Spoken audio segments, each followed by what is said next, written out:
Здравствуйте, мои дорогие подписчики! Добро пожаловать на наш канал! Не забудьте подписаться на наш канал, чтобы быть в курсе новых видео. Дилан очень рад сюрпризу Барана и его разрешению работать с его матерью. Когда Бэрон говорит: «У меня есть одно условие, вы можете купить себе кофе», Дилан отказывается, говоря: «Это невозможно», и Бэрон идет купить кофе для них двоих. Дилан немедленно звонит матери и сообщает ей хорошие новости о том, что Баран больше не будет препятствием и что они смогут чаще собираться вместе. Госпожа Сабиха говорит, что ее нет дома, но она очень рада новостям от Дилана. Повесив трубку, Хевен спрашивает: «Вы все еще полны решимости поехать?» Госпожа Сабиха говорит: «Я должна это сделать, и с этого момента моя дочь будет работать со мной», и отправляется в Джавахир. Харун очень расстроен словами Ясмин, и чтобы не говорил Джевдет, он не может ее успокоить. Пока Джавахир болтает и говорит, что поэтесса Сабиха готовит свой конец, а она не знает об этом, приходят Сабиха Ханым и Хавен.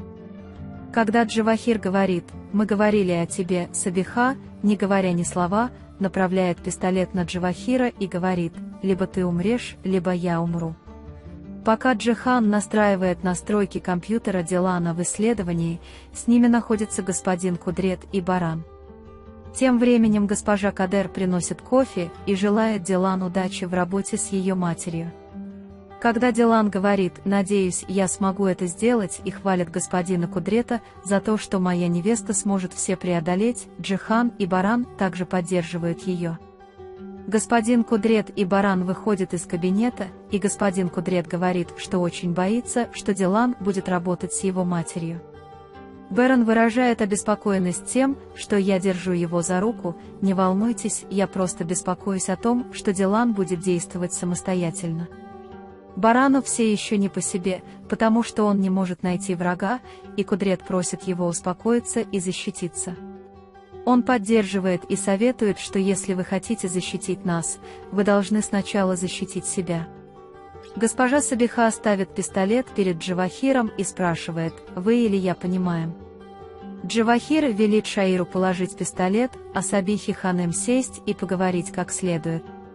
Госпожа Сабиха говорит, что нам не о чем говорить, с этого момента вы будете держаться подальше от моей семьи, я нажму на курок, не моргнув, даже не оглянусь назад. Когда Джавахир говорит в косвенной угрожающей манере, госпожа Сабиха говорит: «Если дело касается моих близких, я не буду ничего возражать, если я уйду, я возьму вас с собой», и покидает офис. Госпожа Азади приходит на кухню и вмешивается в дела Гэжи Кадер и Гуля, а когда госпожа Кадер возражает, госпожа Азади дает ей отпор. Пока Гуль выбрасывает мусор, она слышит, как Ферат обещает женщине кофе, приходит к нему и просит счет. Гуль поднимает шум и уходит из Ферата, приходит Джихан и спрашивает, что тогда произошло. Ферат всему завидует: «Я не знаю, что делать», — говорит он и уходит, а Джихан говорит: «Я знаю, двоюродный брат, я сделаю тебе что-нибудь, что избавит тебя от всех твоих проблем». Дилан просит Барана помочь ему выбрать одежду для первого дня на работе. Первые клиенты, которых Харун принимал вместе с Ясмин, снова бронируют столик и особенно просят салат из киноа, который подает Ясмин. В этот момент Ясмин приносит телефон, который забыл Джевдет. Джевдет сказал, что проходящим в это время покупателям очень понравился ваш салат из киноа. Можете ли вы дать мне рецепт? Харун говорит, что нет необходимости, мы можем ввести тариф. Джихан выгоняет Гуля и Ферата из особняка, чтобы помириться, и запирает дверь. Ферат спрашивает: «Я голоден, может, пойдем поужинать?» Хотя Гуль немного застенчива, она соглашается, и они берутся за руки и уходят. Дилан и Бэрон выходят в сад, и Бэрон берет Дилан за руку и уводит ее, потому что у него есть проблема на заднем дворе. Когда Дилан попытался отдалиться от Барана, он переносит все свои воспоминания в то место, где был зажжен огонь, и говорит, что пришло время стереть наши плохие воспоминания. Баран все продумал и приготовил салеп и шаль. Закутавшись в шали и попивая салеп, они рассказывают о том, как забыть пережитое плохое. Бэрон делает селфи и говорит, что оставит плохие воспоминания и накопит хорошие. Затем, когда Дилан рассказывает ему о своих переживаниях по поводу работы, Бэрон поддерживает его, говоря, что ты все сможешь преодолеть. Вечером Ферат и Гуль возвращаются в особняк и очень счастливы. Пока они разговаривают в саду, госпожа Азади снова тайно наблюдает за ними. Когда Цеврии и Джевдет просят Ясмин хотя бы дать рецепт салата, она не хочет им говорить, потому что слова Харуна их расстраивают. Харун придумывает рецепт, и когда Ясмин говорит «весь секрет в соусе, он особенный для меня», Харун злится и уходит, говоря «я справлюсь». Дилан и Бэрон ложатся спать, но Дилан не может заснуть от волнения. После того, как Бэрон говорит Дилану, что его опасения не обоснованы и подавляет волнение, они засыпают. Дилан заснул, в панике вскакивает с кровати и злится на барана, спрашивающего, почему он его не разбудил.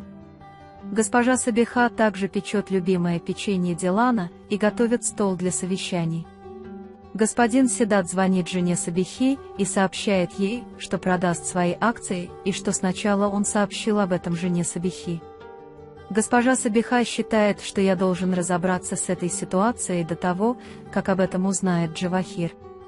Даже если я не смогу найти столько денег, есть другой способ. Дилан собирается, и они вместе выходят из комнат, чтобы пойти навстречу. Господин Кудрет узнает, что машина похитителей Джихана сдана в аренду. Пока господин Кудрет и Джихан обсуждают это, приходят Дилан и Баран. Бэрон отправляет Дилана в машину поговорить с Кином Кудретом и узнает подробности от господина Кудрета. Пока госпожа Азади и Хасан пьют кофе, когда Гуль говорит, что она убрала все ванные комнаты, госпожа Азади снова говорит «чисто». Когда Гуль говорит, что она проверила это дважды, госпожа Азади ругает ее, просит ничего не говорить и отправляет ее почистить. Моральный дух Джавахира очень низок. Когда до Шаира приходит известие о том, что Седат Бей продаст свои акции из-за того, что сделала Сабиха Ханем, он воодушевляется и говорит: «Давайте первыми встретимся с этим человеком». Баран оставляет Дилан Сабихи Ханем, и пока Сабиха провожает Барана, она рассказывает об акциях господина Седата и говорит, что хочет, чтобы вы их купили. Бэрон принимает это и говорит: «Я возьму и надену это на Дилана, но я удивлю его так, что Дилан не узнает». Госпожа Сабиха говорит все, что вы хотите, и отсылает Барана. Харун готовит салат из киноа и хвалит себя, но когда он его пробует, он ему не нравится. Господин Кудрет и Джихан выясняют, кто арендовал машину.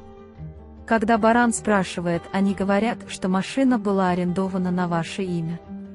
Бэрон оставляет их, говоря: «Этот человек очень опасен, я должен защитить свою семью, я имею в виду тебя, он может навредить всем, так что пойдем за Диланом». Дилан, Сабиха Ханем и Ферат оценивают встречу и говорят, что первая встреча Дилана прошла очень успешно. Ферат уходит, говоря, что у него будет собеседование. Госпожа Сабиха благодарит Дилана и поздравляет его, говоря: «Я горжусь тобой». Когда Гуль приходит к Гэже Азади и просит ее закончить работу, она просит ее протянуть руки, а затем нюхает ее и оскорбляет, говоря: «Ух ты, здесь горько пахнет отбеливателем». После этого она расстраивается, потому что вышла замуж за Ферата, а кто ты такой, чтобы пытаться стать женой моего единственного внука? Гуль не может ответить на слова Азади и Хасана, но и не может сдержать слез. И он уходит, ничего не сказав. Дилан покидает Сабиху Ханем, звонит Барану и сообщает ему. Пока Бэрон говорит: «Не выходи и жди меня», у Дилана разряжается аккумулятор. Затем, когда Дилан входит в лес вслед за кошкой, он пугается потрескивающего звука, который слышит. У Сабихи внезапно плохое предчувствие, и она боится за Дилана. Когда Дилан пугается звука и убегает, Бэрон подходит к ней сзади и держит ее. Дилан кричит и прыгает от страха. Когда Бэрон злится и ругает его, Дилан говорит, что не хочет жить в страхе. Бэрон обнимает Дилана и говорит: «Я так боюсь за тебя и мою семью». Пока Харун в стрессе из-за того, что не смог приготовить салат, Ясмин пишет рецепт и передает его Харуну. Когда Ясмин уходит, Харун смотрит ей вслед. Берн собирает всех в холле особняка и говорит, что мы настороже. Впредь мы будем более осторожными, я заставлю его поплатиться за путаницу с Коробеями. Он говорит, что никто из живущих в особняке не нарушит моего слова, и говорит, что встреча окончена, теперь оставьте меня наедине с женой. Когда он говорит Дилану, что с этого момента он будет проводить свои встречи в особняке, Дилан говорит, но Берн говорит, что этот вопрос не подлежит обсуждению. Когда Дилан хочет развернуться и уйти, он хватает ее за руку и говорит, что это еще не конец. Вы можете поделиться своим ценным мнением в разделе комментариев. Не забудьте подписаться и включить уведомления, чтобы видеть больше видео. Увидимся в следующем видео. Береги себя. До свидания.